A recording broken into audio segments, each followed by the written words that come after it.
Here we are, back with the next chapter of the Pelupelu Reputation. So we're gonna be continuing the story here with this reputation. So last time, I believe it was last time. Yeah, last time, we basically Leap Blue said that they had a little bit of a shortage of guides for the upper area, the southern area of Kozmauka. So she asked us if we knew anybody that maybe knew the area well, that was maybe in look for work, and the only option that we had maybe was the bandits that we had met previously as part of the main story. And so we learned that those bandits, apparently, after, you know, Wukamat did her speech at the succession story in which she mentioned them. She said that's, you know, like in her succession speech, she was like, but, you know, it's not perfect out in Tuliolo, that some have turned, in Kozmoka have turned to banditry, et cetera, et cetera. After that, they learned of that speech, they decided to turn themselves in and return all of their stolen goods. And they had since returned, they got let go on parole, and they had returned to, I guess because they had nowhere else to go, they returned to the jungles of the forests of Upper Kozmoka, but then they hadn't returned to their thieving ways, but they were kind of just sort of surviving out there. And so Leap Blue and us managed to go talk to their leader, Wawakesa over here, and convince him that maybe him and his crew could take up a job here with the Terali Travel Agency to work as guides. And then also Wawakesa said that he had some experience in cooking, so he's opened up one of the new restaurants here. We also learned that the bandits, apparently the reason that they had turned to banditry was because they had been driven out. They had run and escaped from Shaloni. Because apparently back in the early days of the cerulean boom during the Shaloni time a few years back, just a few years ago, shit was not good up there. Shit was not good up there. Basically, greedy rich fucks were doing whatever the fuck they liked up there, including like basically like slave laboring kids and stuff like that, on like piss poor conditions and piss poor wages. And they realized that they were kind of like caught in contract or whatever with some frigger or whatever have you, with the worst of the worst, what Kessa said, and that he would either work them to death or they would you know, so they had to escape. So they managed to escape out to Kozmauka, and they were afraid that the guy would chase after them, but Leap Blue looked more into it, and it turns out that the sheriff and the Daybreakers, who is that like the young kid who was like the duelist or whatever have you, had managed to bring Shaloni back under the law and whatever have you, and rout out all of those corrupt fucks. So he didn't have any need to worry anymore about the freaking Cerulean Baron coming to hunt his ass down, and that things had gotten better in Shaloni, and it was more under a more watchful eye and regulation. So apparently the shit used to be fucked a few years ago in Shaloni, but yeah. And so now we've helped these guys, you know, get some gainful employment here, and hopefully turn everybody's impression of them around. So yeah, it was nice that we got a little bit more about Wakesa and his crew, and helping them find a brighter future here, and learning why they had turned to banditry in the first place, which is pretty good. Lunatic General, there's some quality meme. Okay, hold on. Oh. I know this cat is from one of the like Cat in the City game or something like that.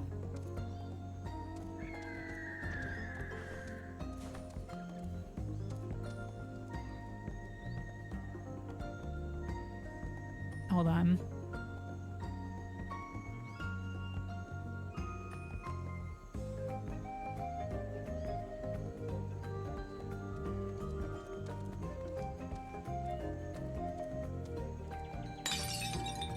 I do not fear you, mother. I do not fear you. Hold on. There we go. It's nothing more than an empty threat. This device is nothing more than an empty threat. You do not have a heart to dampen me your favorite Camping me. son. In fact, your favorite son. Your favorite son. In fact, I challenge you. I beg of you to prove your worth. I don't believe. Yeah, it looks like they did in fact use the model from that game. That weapon is an empty threat. Okay. Alright. But yeah, that was our recap of the story so far.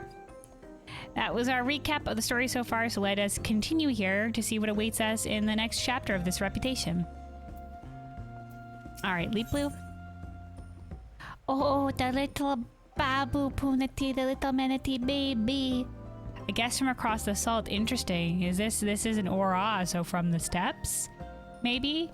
Technically it would be like to the west of Thrall, but technically you would be able to link up to the steppes, so... Okay, Leap Blue has the look of a satisfied Pelu. Interesting, interesting. Alright, we'll see where this is going. Kelwin, good to see you. Have you heard? The new eatery is a roaring success. It seems Wakessa's time as a cook in Shaloni exposed him to all kinds of cuisines. The young fellow is both surprisingly skilled and commands an impressive repertoire. His comrades too have proven worthwhile additions, having taken well to guide work. Oh yeah, dude, Wakessa apparently friggin' skilled culinarian, I guess. Hell yeah, dude. Besides that, there's been an interesting development. You remember Sia, the Wing of Reflection representative, don't you? Our very first customer? Yeah, I remember him, yeah. Well, we were discussing my initiative to support former outlaws, and all of a sudden, he tells me there is something he wished to discuss in person. He's on his way to Dogpoga as we speak. Yeah, Leap Blue suggested last time that maybe helping out the bandits here would be the first initiative to help reform as a help of a reformation program for previous outlaws and stuff like that. So the Trolley Travel Agency continues to do good work for communities here. I hope you can join me for the discussion. He ought to be here any moment now.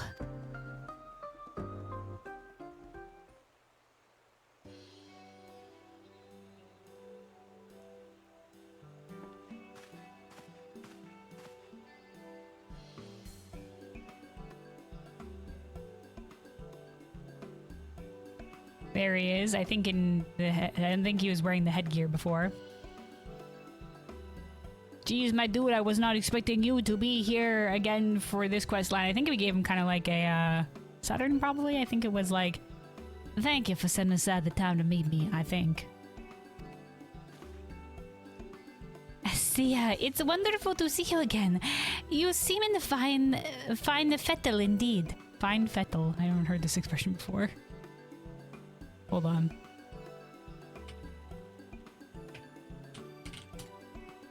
Fettle, condition. So in fine condition, basically.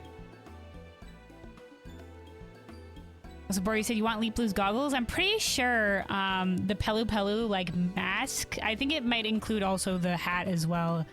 I don't think it's the mask individually that you can get, but I'm pretty sure it's a reputation reward for that you can buy with the currency from this reputation.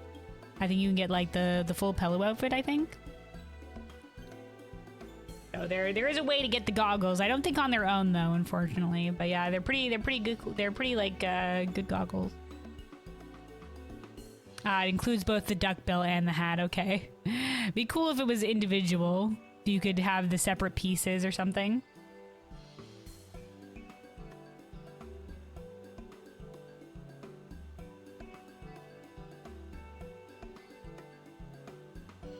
All right. Likewise, it's hard to see you and the business doing so well. The strides you've made since our first visit are remarkable.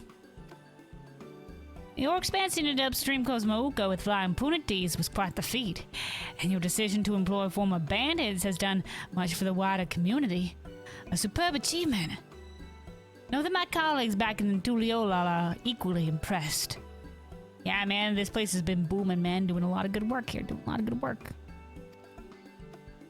It seems like people have really enjoyed it.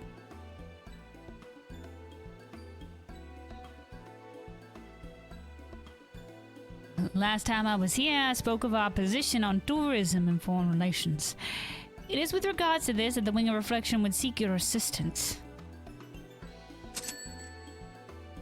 But of course, my inner abacus is clacking away, and it's urging me to do everything I can to support you. Always follow your inner abacus. We'd love nothing more than to show foreign guests the delights that all has to offer.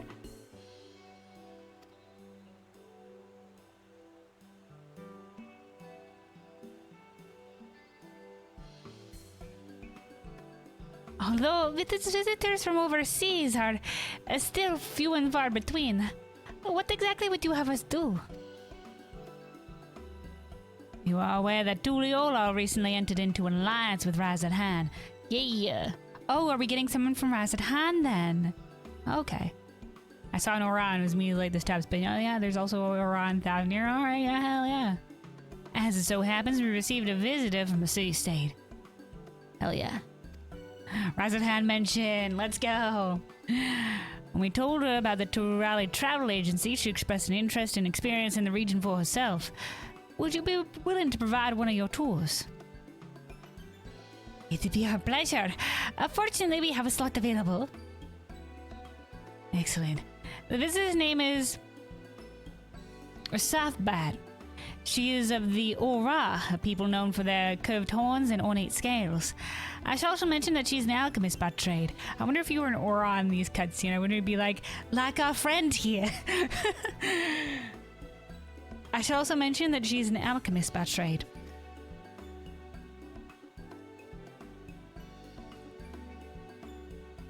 I shall return to Tuliola and inform her of the plan at once. I'll procure an alpaca porter for her journey. If you could attend her when she arrives, I'd be much obliged. We'll be ready and waiting.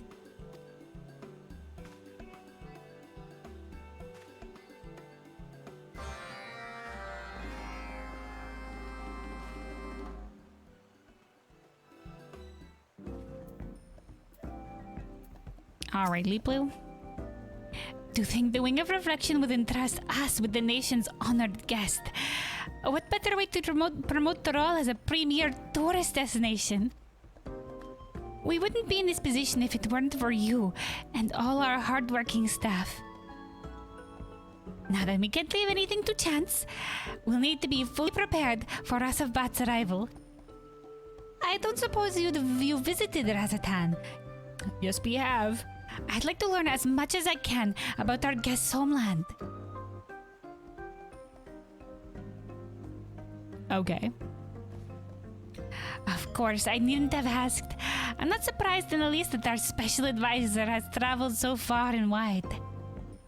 Yeah, we have, though there's still many places we haven't been. Mericidia. Many places in Ilsabar. Many places in the Far East. Still some places in Eorzea, Northern Islands. Bunch of things. One day.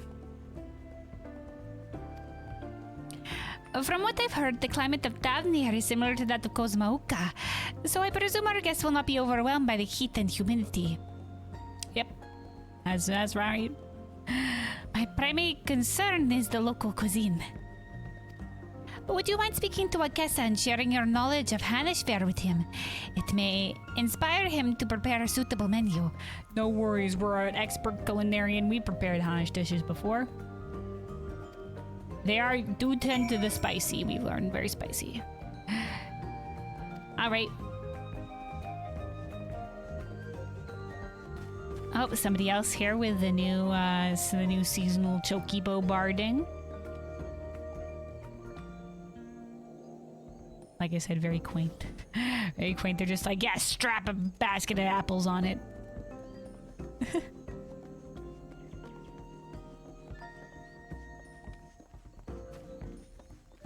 Hey, Wakasa. Hey there. Anything I can help you with? Yeah, okay, so we're getting like, there's guests from the Far East or whatever. No, not really the Far East. The Near East, as we would call it. I guess from Razadhan, and, you know, Lipa was wondering if maybe we could cook up a little something that would be like, you know, a little taste of home for them. It's an honor to welcome a guest from across the salt. I'm putting together a menu to suit their taste, ought to make for a fun challenge. Look at him, he's thriving, dude. He's flourishing. So, what might one find on a dinner table in Razdanan? Dishes with plenty of fruit. There was some fruit. Hash spirits are renowned by one and all. Wouldn't be a meal without a drop or two. They did have alcohol or searingly spicy food and lots of it.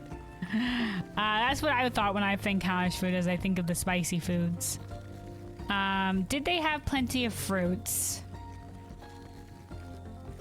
I know they had fruits, but anytime we mention, we talk about Hanish food, it's always been about spice. It's always been about spice. So, like, this other stuff, I don't think we've encountered it as much as this one. So we'll go spicy food, man.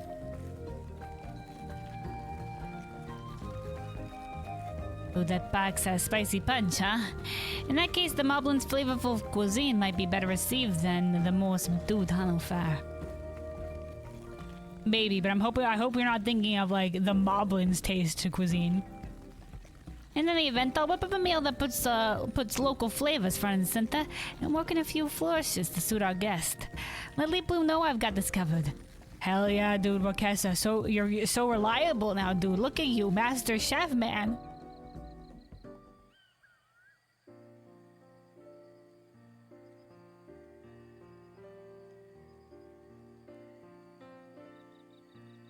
Oh, there they are. That's our guest.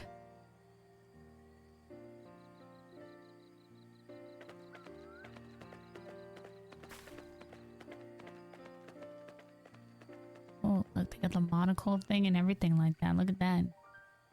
A Tavnarian alchemist.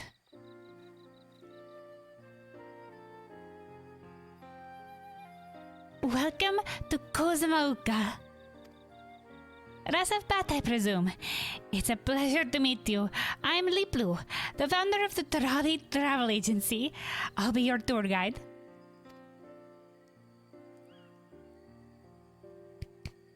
Alright, what voice to give you, madam? What voice to give you? I feel like I've also given the people of Tavnir this kind of accent. But considering we're doing it with these guys too, maybe if we do more like, Thank you for accommodating me at such a short notice. I'm Rasavbat, yes, and representative of the High Crucible of Alchemia, Razadhan's state-sponsored alchemical workshop. We've been there.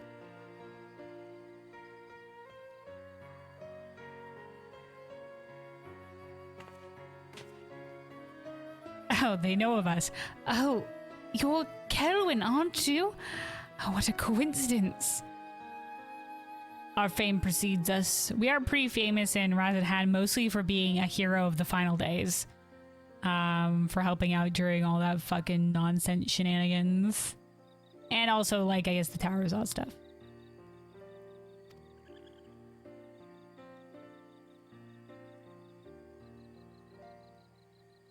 Forgive me, you must not remember. I'm one of the alchemists you met at the Great Work. My associates and I, examined your friend Estinian. Oh, you were at the Great Works. I was wondering. They said they were at the Crucible of Alchemia, so I'm like, oh, they must not be a Great Works alchemist. But no, they were one of that lot that was okay. The very eccentric lot that wanted to study Estinian because of the dragon blood and stuff like that.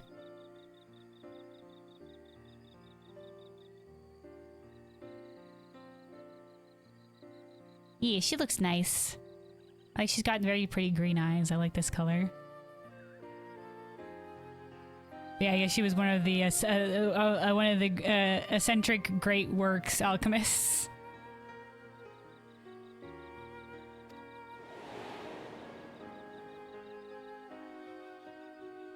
Oh, there. There, remember me? I was in the crowd. There's me too. I was also there.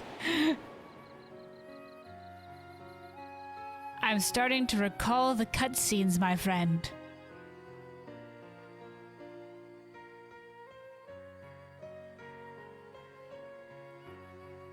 Imagine not remember her. Yeah. Named Alchemist number 3.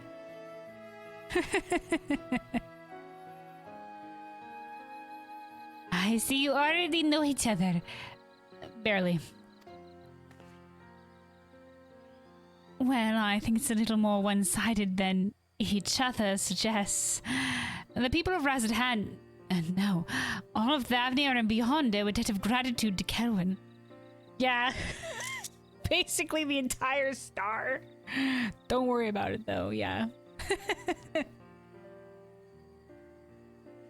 I don't think you understand. She's a fucking legendary hero.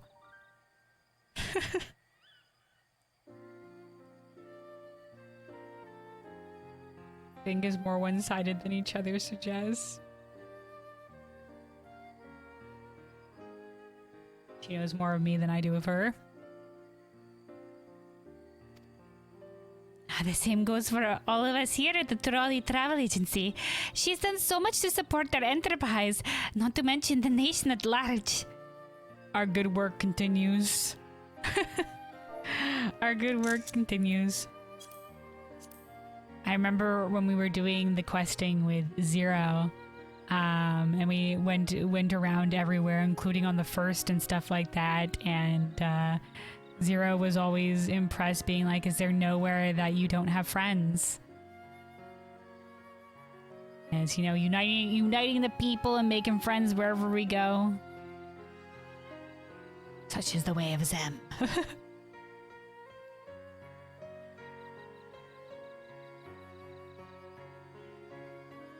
Getting Skyrim soldier vibes where you're a legendary hero and the soldier goes, so you use the spells, is that supposed to impress me? Well, yeah, to be fair though, I think for most of Skyrim, I haven't played any of the Skyrim DLC stuff, but like, for like the base game Skyrim, it's just like, you're not a legendary, you work your way up with legendary hero status. You start out as a bit of a nobody. And then, you know, you slay your first dragon or whatever have you, and that's when shit takes off, but you know, maybe that word doesn't spread very quickly. And I mean, it also depends, like there's a whole bunch of side quest lines that you can do all throughout the game and stuff like that. Man, Skyrim was a lot of fun. I never quite finished the main story on that one though, because I always got distracted with doing all the side content stuff and then eventually fizzled out on it before I made it to the end of the main story.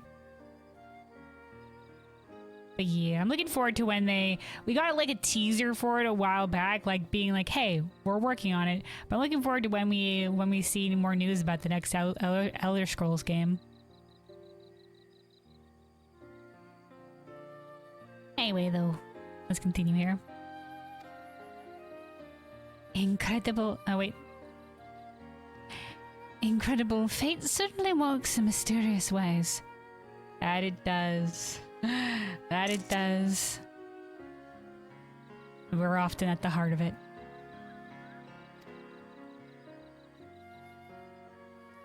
I couldn't agree more.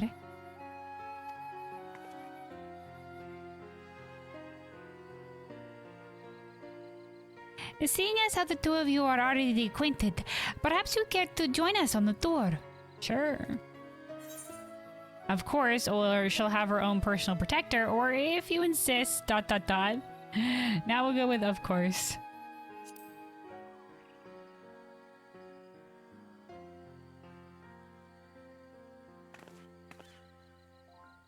A very excited little jump there. Wonderful. Allow me to escort you to your room, Rasapat. I'm sure you'll want to unpack your belongings. Would you mind waiting here? We'll be back in no time. Yeah, man, it's all good. Take your time. Enjoy the sights.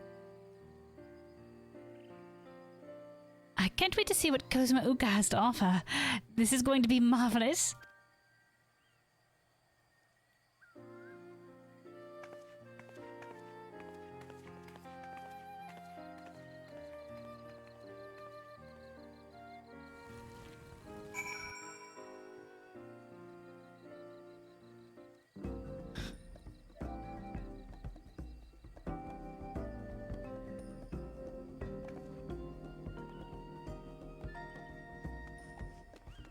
Bizmaker, stop promoting pirating.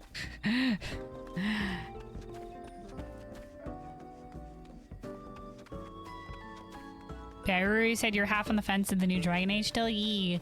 I mean, from what I've heard, like, I think people's major qualms with it was the dialogue or whatever, but from what I've seen of it, it's basically, you know, it's good. And I don't think, like, what people's qualms with the dialogue isn't something new in the Dragon Age series, I don't think. It's still a lot like Inquisition, I would say. So if you liked Inquisition, you'll probably like Veilguard. If you didn't like Inquisition, you're still not gonna like Dragon Age. Is what it comes down to from what I've seen of it. I haven't played it myself yet, but I did play Inquisition, and I have watched a fair chunk of the Veilguard game.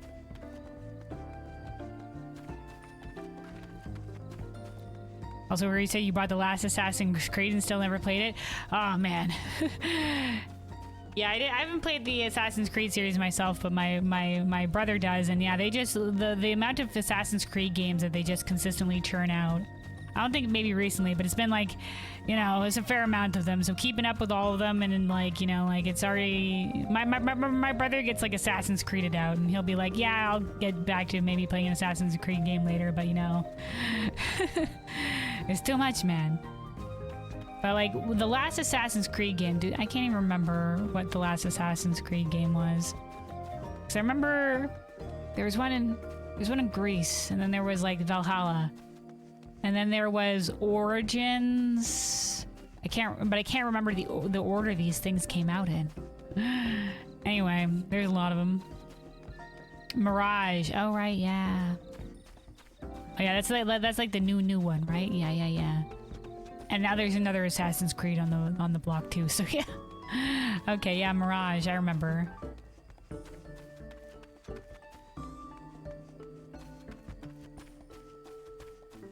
The gameplay looked good. Watched a little bit. Loved the Inquisition. Okay.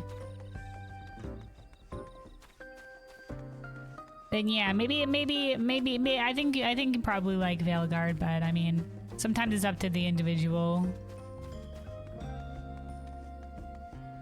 And like I said, like some people that had particular qualms with Inquisition might not. You know, it would all depend, because it's you know.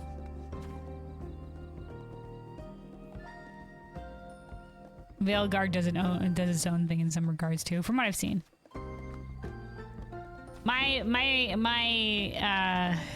First of all, I don't think my PC would probably need an upgrade to like run Veilguard properly. So I'll probably have to do that before I even consider upgrade my PC, before I can even consider picking it up.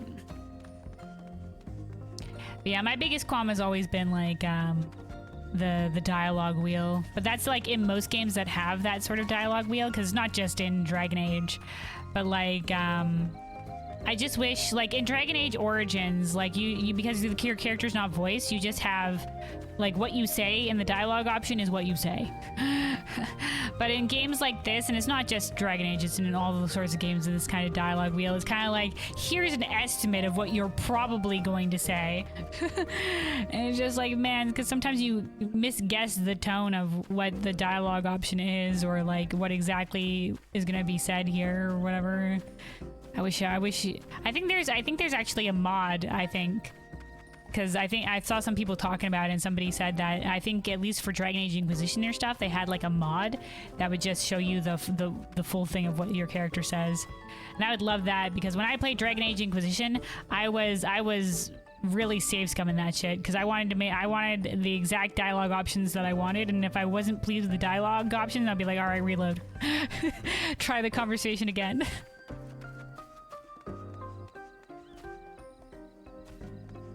Personal favorite, Assassin's Creed Origins and Black Flag? Black Flag? Oh, hell yeah. I've heard, you know, a lot of people really like Black Flag, yeah.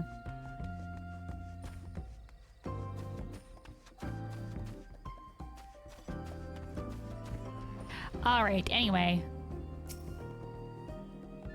Let's continue here. We're waiting for Pelupelu and Rasafbat to return. Oh. They've set the weather for this cutscene. Nice. Sorry to keep you waiting. Let's get going, shall we?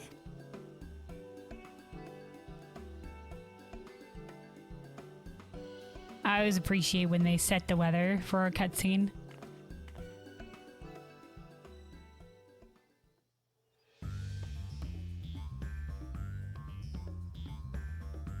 Oh, we're going on the tour. Okay, this is Kishaihi's shrine.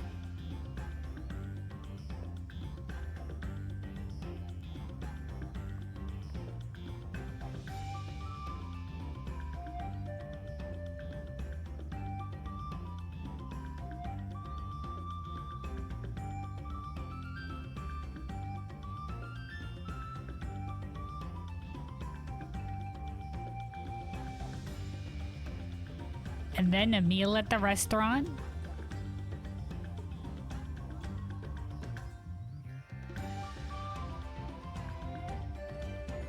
Oh, we talk a little bit too there as well. Talking about the different foods, maybe. The different foods, different cultures, other things like that. Oh, we're gonna get the punities.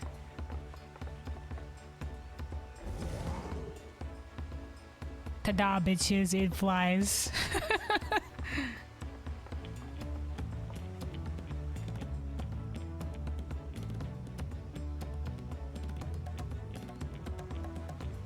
It really goes to show how all our efforts along this quest line have really come together into a great experience.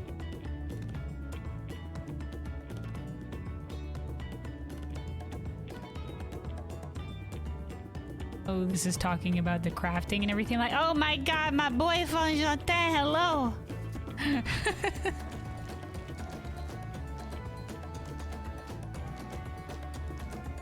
I guess as an alchemist, she might be specifically interested in some of the crafting things. Oh my god, is it the float? Is it, they're carrying the float right now? Is it festival time again? How much did they, I think they said they hold this festival yearly. Do they do like practice runs of it, or is it like, this hasn't been like a year passage, has it? Yeah, there's nobody on it, so I guess this is maybe just a trial run thing. Because if there was the festival time, they'd have like an honored guest or whatever have you. I'm very confused about the festival season in terms of the lore here. Up and it's raining. Wow, what a great set weather cutscene that was. Thank you, Square Enix. I do appreciate those. Please do those more often. And now we're back to the rain.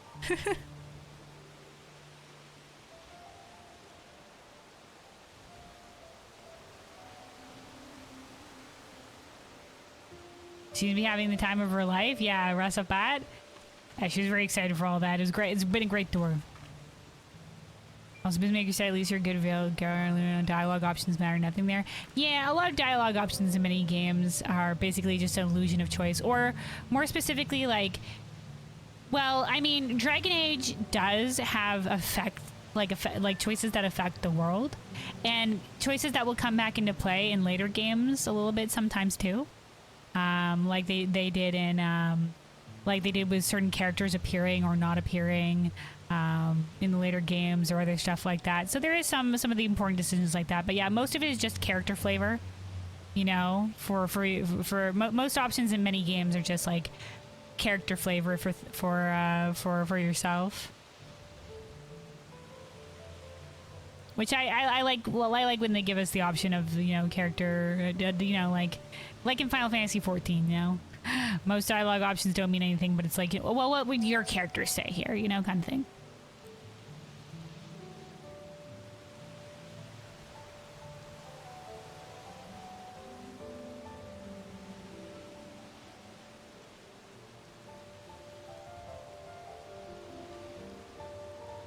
All right.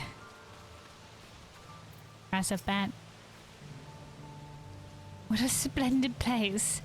Indeed, right? Very pretty. Once again, pretty zone of Dawntrail. Can't see it right now because it's rain. Also see us here again. Massive bat's satisfaction is plain on her face. I'm deeply indebted to the agency and all its hard-working staff. Yeah, it really goes to show all our efforts to make sure that the people have a good experience here. The trolley travel agency has all paid off.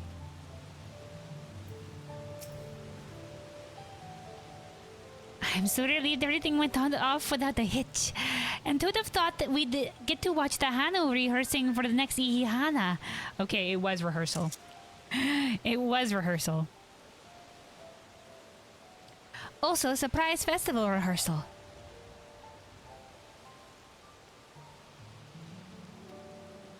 I can only hope Rasavbat enjoyed her experience as much as I believe she did. She's pretty, those seem pretty good.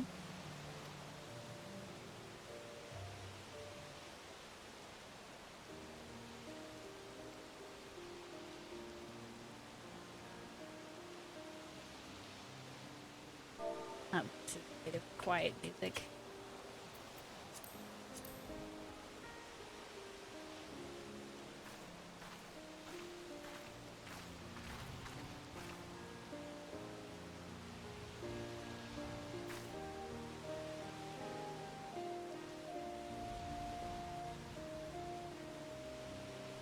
Also, we said the odd illusion choice, my favorite. Yeah, like I said, it can be pretty alright for a character flavor thing. Also, Bismake, you said the problem with Veilguard is that in RPG, your choice doesn't matter except the last part where you need to choose who. Okay. Does that...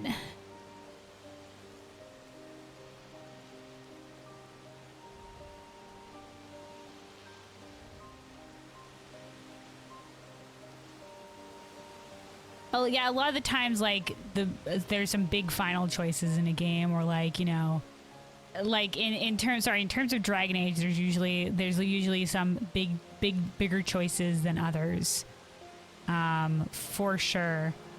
Like choosing between between a couple of the big options, and also we've discussed this before, but you're just like, it's not an RPG, and I'm just like, your idea of what an RPG is exceptionally narrow, I think.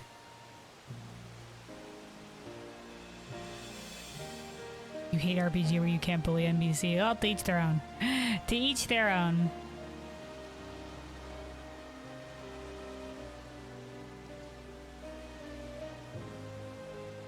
Also, like, as we were discussing before, like, some people haven't played Veilguard yet, Bizmaker, so, like, avoid any spoilers, please. Avoid any spoilers, please. I don't know if you're hinting towards any major decisions in the later game, but, you know, like, don't spoil.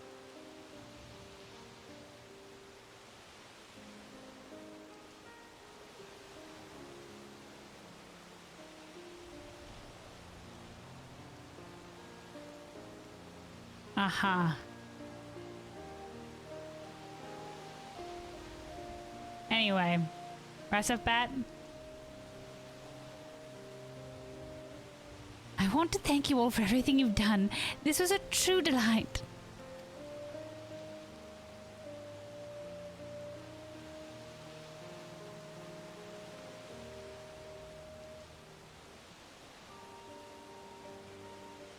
The climate may be similar to that of Thavnia, but the native flora has been a sight to behold. Speaking as an alchemist, there were so many intriguing specimens, such potential. Hell yeah, man. And the people and their culture. It was fascinating to learn how the Hanu Hanu use reed-woven floats to channel their magics during rites and rituals. Apparently something that was lost generationally a little bit at some point. Oh, and the Punities was simply adorable. That they are. This will make for a very engaging account when I report back to Vitra. Oh.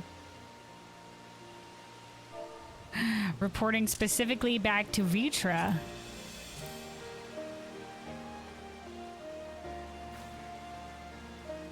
Our two nations may have forged an alliance, but the ink has barely begun to dry on the parchment. Indeed, it was thanks to the efforts of the Scions that an agreement was reached at all. It'd be presumptuous to claim that Tuliolo and Rasadahan truly wouldn't understand one another yet. Yeah, I was only being like, Alphino was probably sitting there just like, you know what we need? We need allies. Who we get allies with quick that would be able to support us? Rasadahan, we're calling in a favor. Get in here.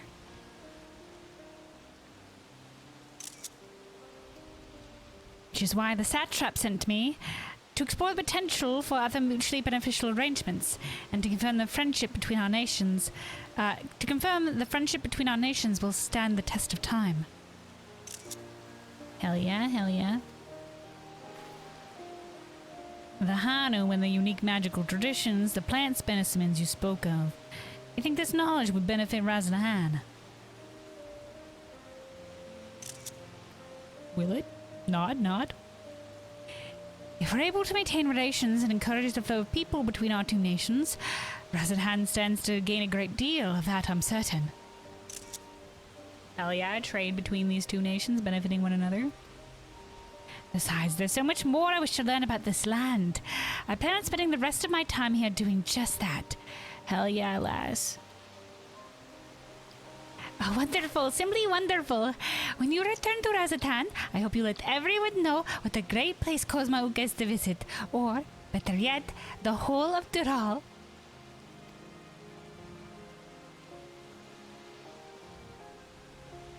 I definitely will.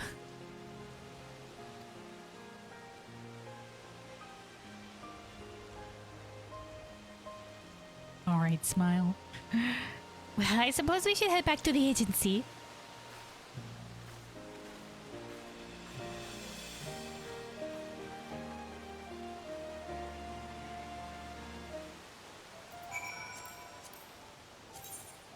Alright. Strengthening the bonds between Razadhan and Tuliol a little bit. Maybe looking into more ways that both nations could engage maybe in trade, benefit one another, because technically Razadhan is pretty far from Thrall, whichever way you go across the oceans. So we'd probably have to do like a stop by in like Limsa and then continue on and stuff like that.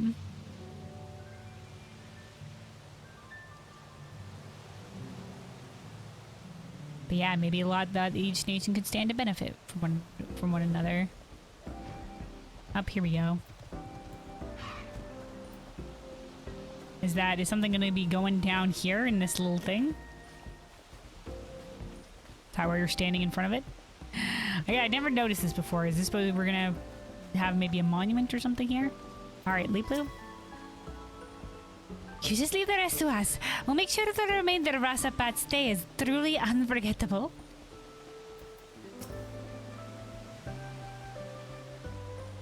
Rasabat is resting in her quarters. I must say, I'm relieved the tour ended without incident. Thank you for everything you've done. For a visiting alchemist, I dare say Kozmauka's vegetation seemed like a veritable cornucopia. Any discoveries made via the Alliance will benefit Tuliolo as much as Razadhan. Indeed, this type of exchange is precisely what the Ring of Reflection had hoped for. Hell yeah, hell yeah. I shall make my proposal to the Dawn Servant Kona as soon as I return to the capital. There's no doubt in my mind. The tourism industry deserves our official backing, and once we may offer it, we shall have a commemorative monument erected to make this clear to one and all. Was that was going to be alright? Officially sanctioned by the Tuliolalan government. Your support means a great deal. I can't understate the role Kelvin and the people of Kozmauka had to play in our success. And me too. And us. Their happiness is just as important to me.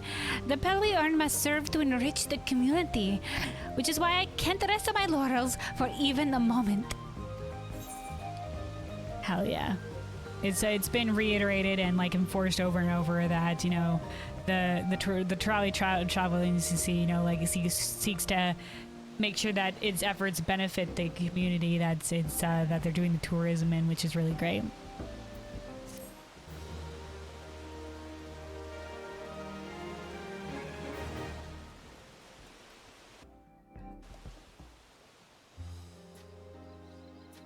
All right. Oh, this is the monument. Oh, it's a monument. It's a little plaque for Kishaihi.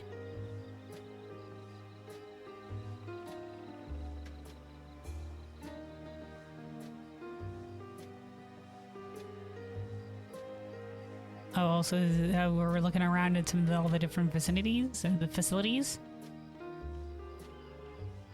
Oh, we got some of the Hetzaro lads. I think those were some people that same models as some people that we saw consistently, like at the succession ceremony and other stuff like that. Oh, okay. So the area back here, I think, is expanding. And now got this more central tower area. I was looking at that place before and I was just like, is it getting bigger? I can't quite tell. We can't actually fly out to that area because it's off the edge of the map. Oh, and there's Wukevu.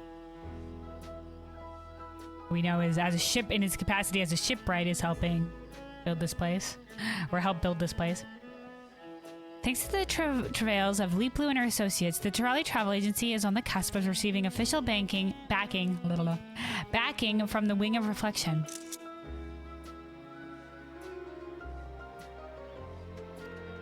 The future is bright for Teral's incipient tourism industry, with the Pelupelu principles of mutually beneficial trade underpinning the endeavor. Where tourists tread, happiness is soon to follow. Hell yeah. See, I think that this area, this is a big tower over here, definitely. The area is definitely expanding over here.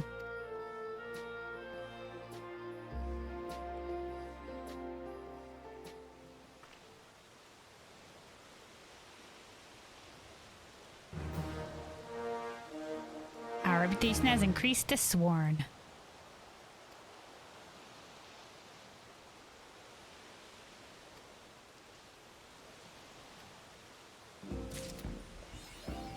All right, extra special advisor.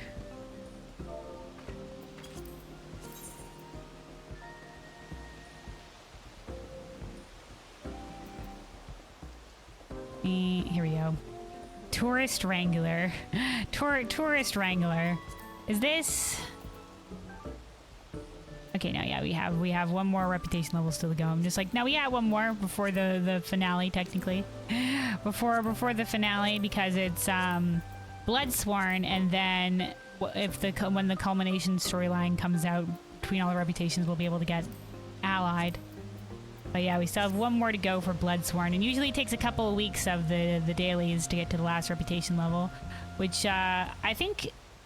No, doesn't it? Bloodsworn usually gives us a little bit. This was the finale, and then Bloodsworn is like a little bit of an epilogue. Right. I always forget that that's how that works. That's how the reputations work. So yeah, so this was the finale, and then we'll get a little epilogue. So you know what? This makes sense for the little finale, because I was like, it's showing all the efforts that we've done so far, and now we have this little Kishaihi plaque.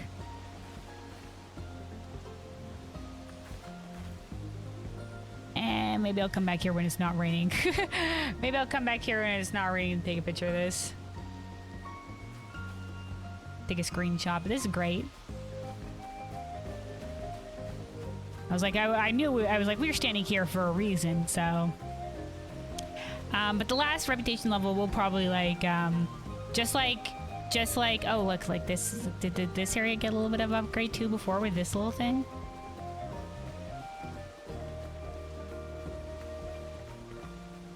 To remind myself how it worked with the Hippo Rider's reputation, which was the last one we did, but I think it was the epilogue, when the epilogue we did the final reputation in the epilogue, that the place got like a little additional sprucing up, like the Hippo Rider's area got a whole bunch of lights and everything put around it. So, and yeah, there's that area out there that's gotten this bigger building, the bigger building out there. Yeah, we'll see if it does an additional final spruce up. They add a little bit of additional something for the last, for getting to Bloodsworn, and then we'll also have the little bit of the epilogue with the reputation. So that was technically our the finale, and then Bloodsworn will be the epilogue, and then eventually when we have the culmination quest line, that's where it'll get to allied. We'll get a culmination storyline between whatever the other reputations are going to be. The crafting and gathering reputation for Dawntrail, which we still don't know what those are going to be yet. People speculate maybe the moblins, but for a crafter. But you know what they could do? They could do a whole lot of things with it. So we'll definitely see where those reputations will be. Where we'll be getting to those. Also, we didn't get the bonus round of dailies. Shame. But Yubli says, with a wing of reflection backing, it feels as if we have the full weight of the government behind us. As a business person, there is no greater honor. Thank you, Kelwyn, for all you do. Wow. Being thanked again.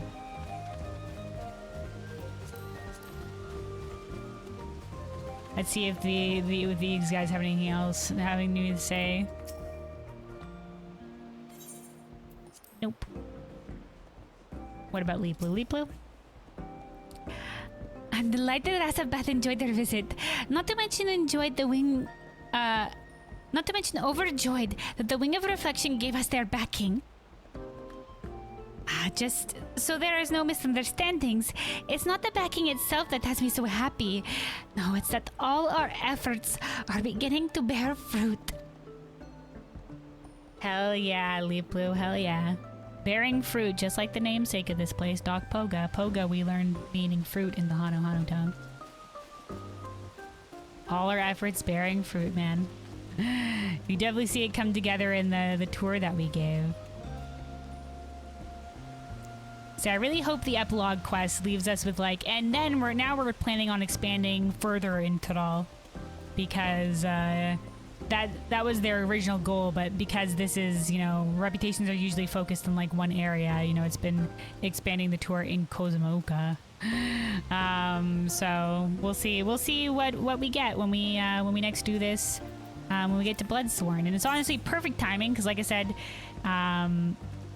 to fill out the entire experience bar for this will probably take us a couple weeks worth of dailies. And I'm going to be taking next week off for the next week off for Christmas anyway. So you know, for Christmas time. So I won't be streaming this day next week. And then the new year, you know, we'll be able to do the next chapter here, the little epilogue. But yeah, now that we're done with that. The next thing that we're getting to is the seasonal event. The seasonal event, and then we also have the next chapter of the custom delivery storyline that we're working on with Margrat. So those are the next two things we have to get to. Yep, here we go. All right. So yeah, we're going to be continuing the custom delivery storyline here with Margrat. So I believe last time we met an Aura lass who wanted us to make miniatures of fiends for some reason, some part of their research.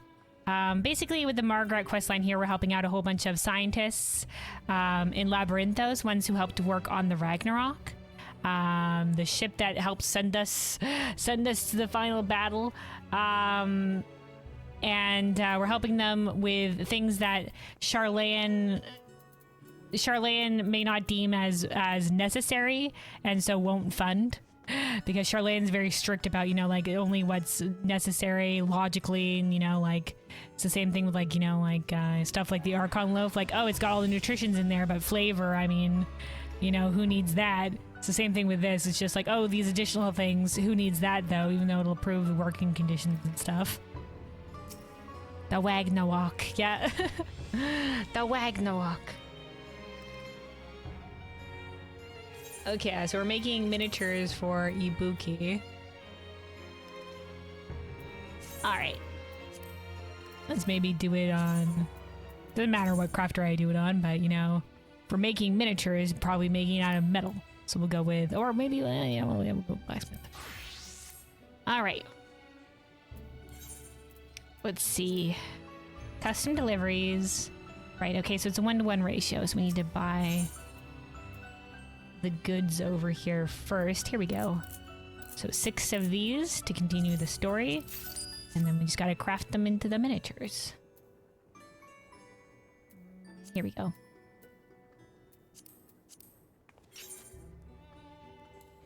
It's 10 levels below, easy easy one step on the quality with trained eye. Let's go. Oh, you know what? I might as well because... No, you know what? It's fine. I was like, maybe I might as well eat some food with this, but, you know, I could be using the crafting food for other things later down the line. I still have to get the higher level gear on my crafters at some point. I need to sort out my crafting gear, but I'll get there when I get there.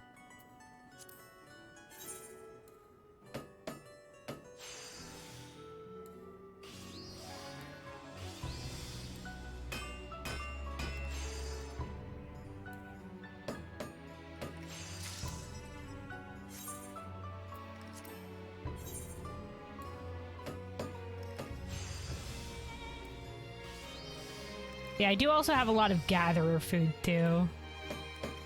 Probably use some of that. I need to get a whole bunch of gatherer collectibles to be able to get the full mentor crown. I think we were like 100 away, so for the other deliveries that we'll be doing, we'll be going to get some gathering ones. So we'll probably pop out and do that after this. And then slowly chip away at the last achievement we need to get the full mentor crown. Because right now I just have battle mentor. But to get the crafting and gatherer mentor, which will make the full mentor crown having both battle and the crafting and gathering one, I need to have... The one thing that I'm missing is having gathered 300 collectibles. And like I said, I think I'm 200 in, but I need 100 more. So slowly chip away at those by doing custom deliveries. Because for the most part, I've done custom deliveries, leveling crafters.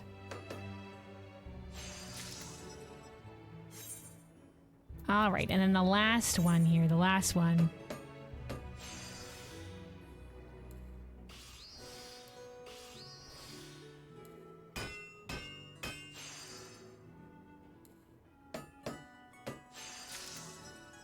Lunar hoarding problems. I don't know what I said there that involved the hoarding problems. But, I mean, it's true. I do have a tendency to hoard a lot of things. Just like, but this could be useful at some point. You know? But I've been getting better at it. And now that I've played the game for a while, I know what's actually useful and what's not. But, yeah, there's still some things that I hold on to. Like, maybe I'll use this eventually, where I'm just like, I won't use that.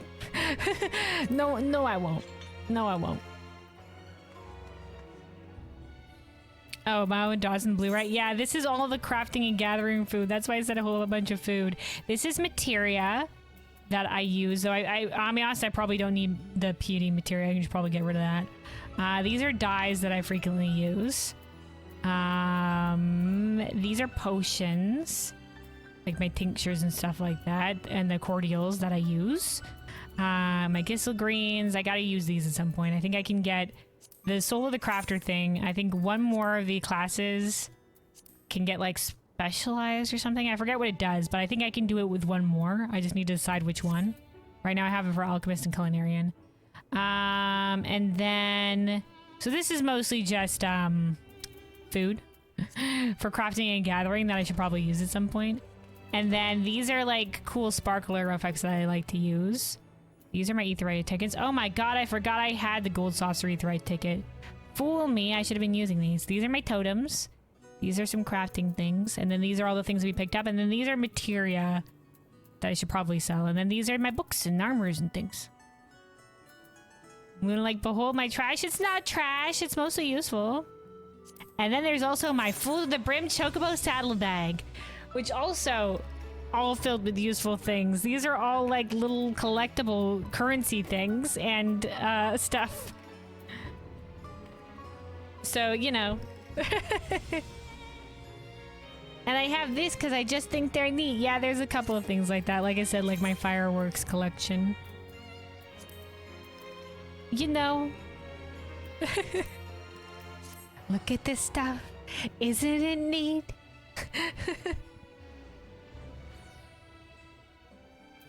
Anyway, let's hand these in and see the next part of the story here with Margrat. Oh, good you're back. I think Ibuki is growing restless, so let's surround her with darling monstrosities before she launches a second assault upon Hodge. Alright, here we go.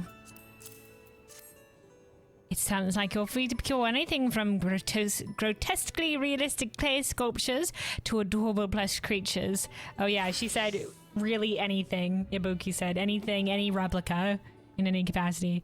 Let me know that I humbly request permission to squeeze should your donation be of the latter persuasion. Adorable plush creatures. Yeah, the Little Mermaid reference.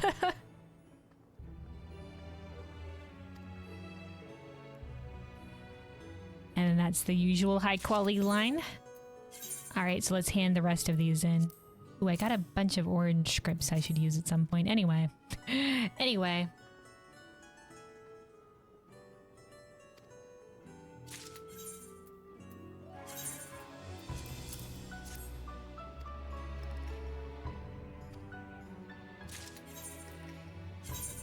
And then 3 more.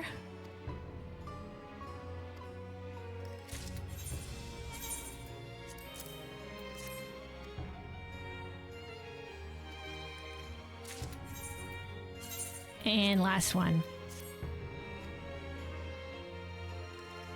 Alright, let's see where the story goes. Well, if Ibuki and her team aren't anything less than delighted, I think we may have to consider them monsters. I'll just be a moment.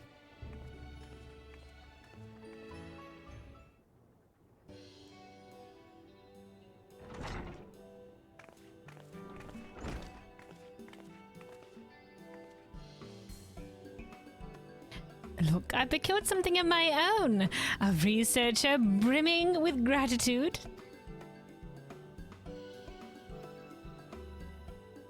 I think I gave her this voice last week. None of us were expecting anything remotely close to the quality of what you delivered. The whole team couldn't be happier. Remotely close to the quality we delivered. Highest quality.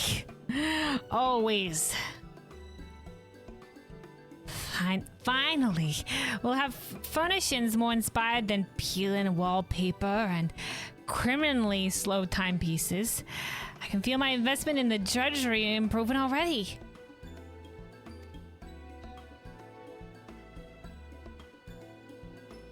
So, what do you suppose Ibuki and her colleagues spend their time studying whilst their monstrous miniatures keep vigil? I had to guess it was the defenses on the Ragnarok. Is why they might be interested in fiends. Life sciences, I'd stake my life on it, or monster materials? Or have we confirmed they're not actually adventurers in disguise?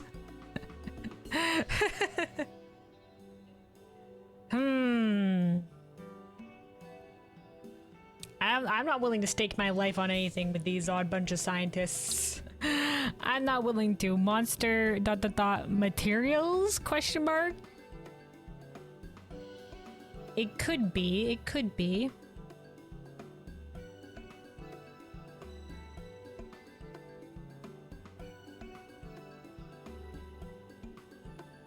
I mean, if they were actually adventurers in disguise, they might not find the monsters so endearing because they know how much of a pain in the ass they are to deal with. Let's go with monster materials? Question mark.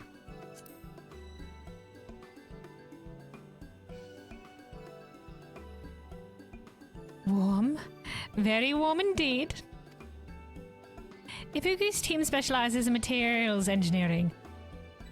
We're good. We got there. So they were tasked with deciding what the Ragnarok should be made of. That's close. So close. Defenses. What it's made of. Okay, alright. Materials engineering. Okay, so we've already met. Margrat was part of the propulsion system squad, so how they would go, and then there was the. We met the team who is in charge of the ether and aerodynamics of the ship to make sure it flew properly, and then this is the team of what the ship was actually going to be made out of. Bunch of scientist teams working in concert to make this thing. As the mission was of the greatest import, really the greatest import. candidate materials were subjected to rigorous testing to ensure safe and reliable operation. Hell yeah, hell yeah. For instance, every component within the engines had to withstand both the heat and stress the engine itself generated, as well as whatever bumps and scrapes it might suffer during the course of the ship's journey. However, if the durable, heat-resistant materials they chose had been too heavy or difficult to work with, our starship would have been effectively the world's largest doorstop. So to ensure the Ragnarok could actually fly and not be reduced to fondue in the process, Ibuki and her colleagues searched high and low for materials suited to each and every part, and on the occasion they failed to find what they needed, they rolled up their sleeves and created it themselves. Wow. Look at these scientists go, man. We owe these guys everything. Like, yeah, we're the one that actually went out there and did some hero business and stuff like that, but these guys made the ship that we went out on, man. These are the behind-the-scenes heroes.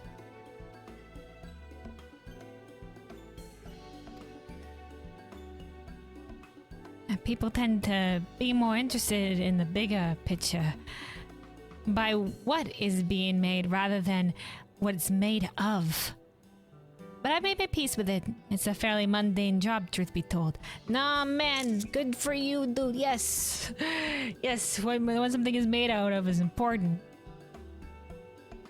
You know, it's also like what's being paid attention to a lot in the real world, like what something is made of and how it also like biodegrades, like how we get rid of it, what we can to make it more recyclable and stuff like that. You know, you don't want something that you just like, you know, you're done with it and toss it out and it just like poisons the environment, you know, thing like that. What something's made out of is important. Also like the long-lasting integrity of an item, etc, etc, etc.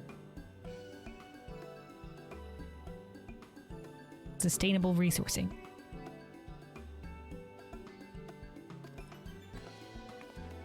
Not from where I'm standing. Me neither, Margret. You and your lab are the heroes who help us realize our wildest dreams. We are forever in your debt. That we are, man. That we are. Oh, well, if you'd really like to repay the favor, you might try making a good faith effort to actually meet your deadline next time. Oh no, bringing up a deadline to Margret. She's raging. She's raging. These days, we mostly deal in arms and armor production with external collaborators. Oh, arms and armor. Okay. No matter how much you improve upon the previous model, adventurers always demand harder, better, faster, and stronger. Harder, better, faster, stronger, da da da da, never over. I think that's a song somewhere.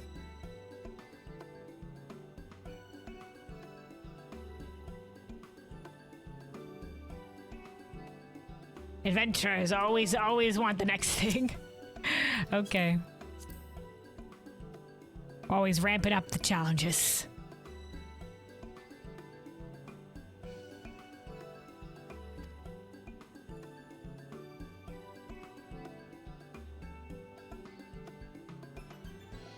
Oh, is it Daft Punk? Dude, I can't remember. I just got the songs are rattling in there. When did I hear this? I don't know. I just know it.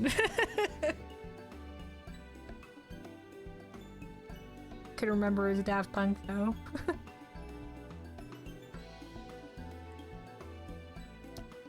Which necessitates a more in-depth understanding of the circumstances which demand such performance. Oh, okay, so that's why they're learning about the bees. So we conduct simulations based on actual and theoretical experiences of veteran adventurers. Actual and theoretical experiences, like with the savages.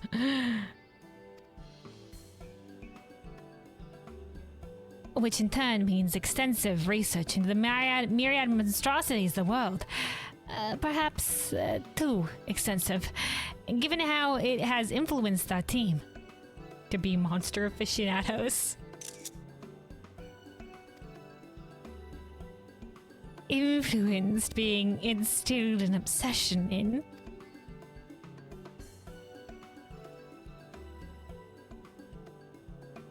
And now whenever we see any reproduction of a monster, the potential battle begins. To be able to calculate, like but how would an adventurer want to defeat it? What armor would they need? What materials could be used for it? Sharp claws, a lumbering blow. No, wait. Toxic molten breath. All powerless to penetrate our perfectly selected materials. What could it have? What abilities might it have? How would we defend against it? Nice. Then comes the counter. Pikes piercing hardened scales. Blade carving through jets of vicious bile, driving unimpeded towards their fleshy prize. That's right, we also provide arms as well. How would we pierce the armor? How would we do it? I get shivers just thinking about it. All right, lass. Godspeed. You do good work. Considering your long and storied tenure, you may have worn or wielded something developed by Ibiku's team and not even known it. Probably. Our long and storied tenure of being an adventurer. Probably, ma'am. Probably. Oh, she's just like head tilt because nobody knows who I am.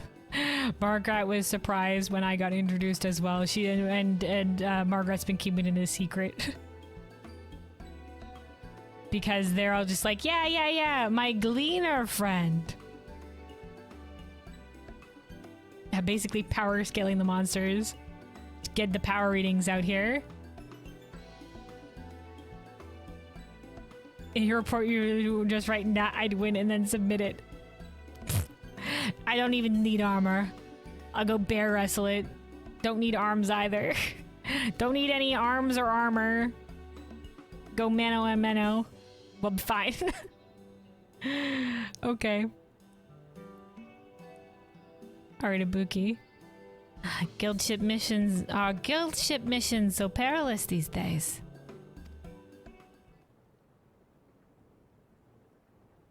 Actually, you know, we're Kelwyn, the adventurer that went on the Ragnarok. Yeah, actually, my name's Kelwyn Light. Kelwyn Light. Yeah. What? How? What? Huh? Signature. She wants her signature?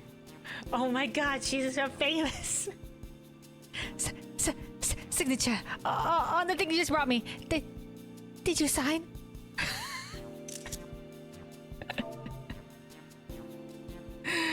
Oh man, this is great.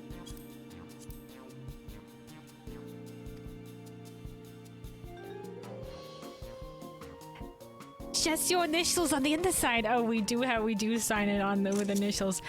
No, please. Your full name next time. Across the front. There's confirmation the Warrior of Light signs all their goods with their initials on the bottom. Technically, if we do the leather worker world quest, we do have a brand named after the Warrior of Light, a brand of leather goods in Ishgard. That's named after the Warrior of Light.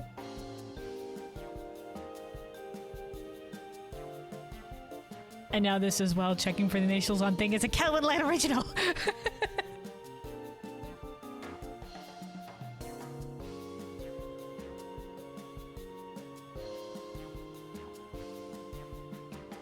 Like the SpongeBob meme would even get excited to see Mermaid Man and Barnacle Boy, Meldor, Benz, and Crush over. Mermaid Man, Barnacle Boy must get autographs! Yeah. Full name next time, please, across the front. I think your Warrior of Light just scribbles stuff at the bottom, a la Toy Story. Oh, like, isn't it on the bottom of, like, Woody's boot is, like, the name or something? Of the kid? Hmm.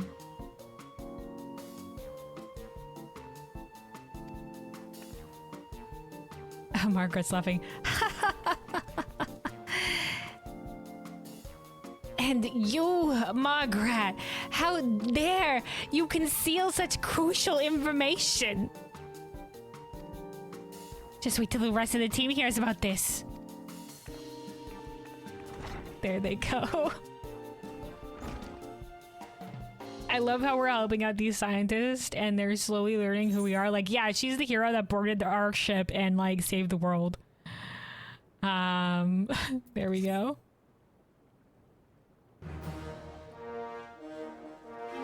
Margaret is overjoyed with your effort. She now considers you a gracious cleaner.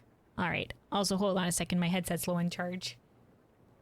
Time to plug this in real quick. USB sound incoming. All right. Complete with the crayons for the signature. All right. Let's see who's going to be asking us for help next. And yet, there's still much work to be done if the researchers of Charlaine Hamlet are to have their myriad needs met.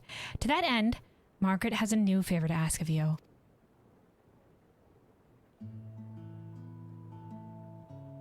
The dance, dude.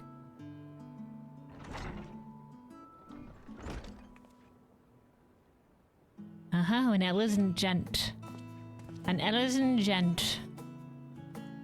Rational researcher. A bookie just ran by shrieking like a jilted chocobo. Is something amiss? Shrieking like a jilted chocobo? Don't worry about it, man. Hodge is just like, I don't know, man, I just work here. I suppose there's no telling with her. And never mind, Hodge, I'm here to collect my supplies. Your request was denied. You are encouraged to recuperate at home.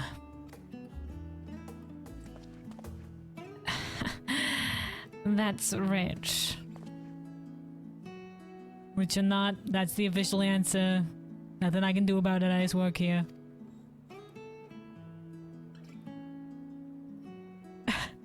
Oh, Hodge is actually pointing them our way now. Thanks, Hodge. But I guess those do have a special offer for rejected petitioners. They've helped out the last couple of rejectees. They seem like a good bunch. I don't know. Maybe I'll send them over to you.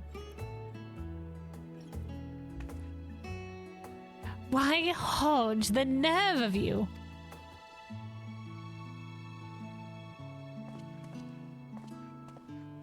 Oh, maybe it's not a good bunch. Maybe you're just putting more work on our plate. Oh, well met, Margaret. I'm glad to find you in high spirits and not your usual state of inconsolable weeping.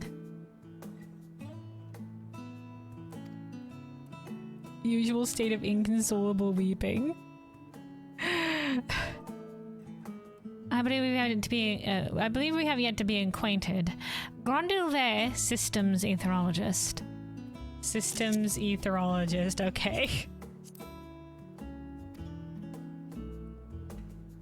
No, Grandulet. Your good breeding ruined our fun little game. And that we have to guess what they worked on in the Ragnarok. God damn it, curse your good manners for introducing yourself. I've been challenging her to guess who did what on the Ragnarok.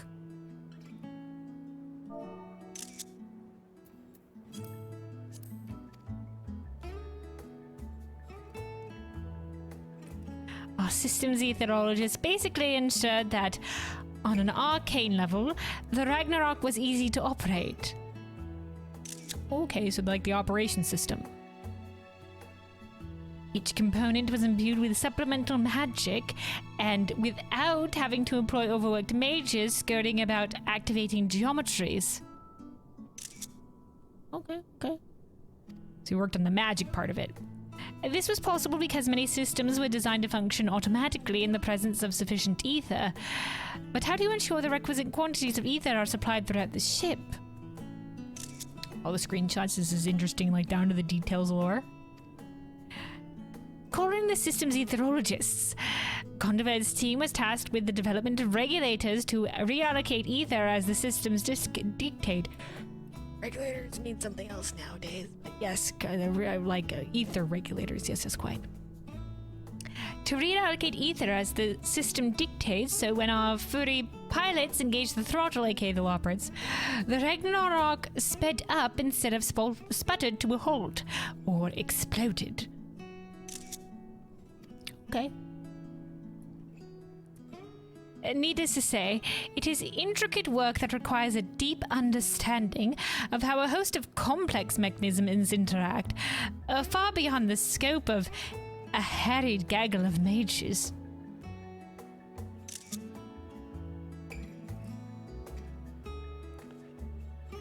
Goodness, your effulgent praise has my bosom all a-tingle. But returning to what Hodge mentioned, you are fulfilling requests which the Soros, which is the facility here, denies. Why, we are indeed. My exclusive gleaner here is second to none when satisfying the needs of the needy. Take advantage of our free trial today. Second to none when satisfying the needs of the needy is true. We're pretty good at that. A free trial? You're right. Like for the award-winning MMO Final Fantasy XIV, play now all throughout A Realm Reborn, and the award-winning expansion Heavensward, and now also included the second expansion Stormblood, all for free with unlimited playtime. That's right.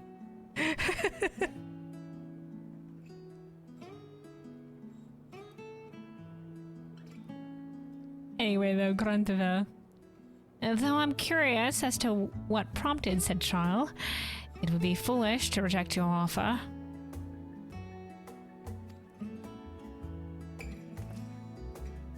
Very well. Might I commission some remedies for weary eyes? Like some eye drops or something? Sure, man. Eye drops would suffice, as would items that improve circulation. Foodstuffs reported to improve visual acuity would be welcome too. If I may add, in the preservation of or enhancement of eyesight. Oh, sorry. If it may aid in the preservation or enhancement of eyesight, my team and I would welcome whatever you can provide. Ah, I see. Been burning the midnight oil, have we? A man after my own heart. Well then, my gleaning genius, let's find this hard worker respite from his tired eyes, shall we?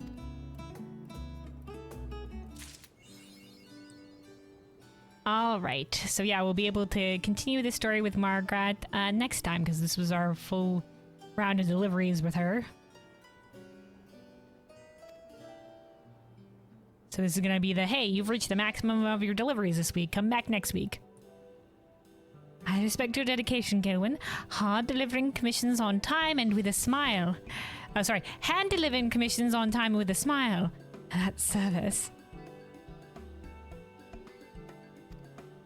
Despite what others may whisper and occasionally declare loudly within earshot, I, too, strive for punctuality.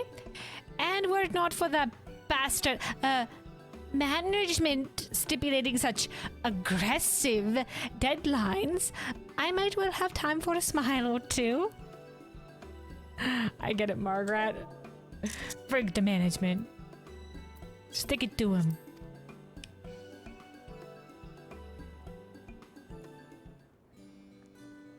Alright, so we'll be able to continue this storyline next week with here with Margrat. Oh, actually, it might be the last one for Margrat as well. The last in our line of deliveries. So we got the energizing eye elixir.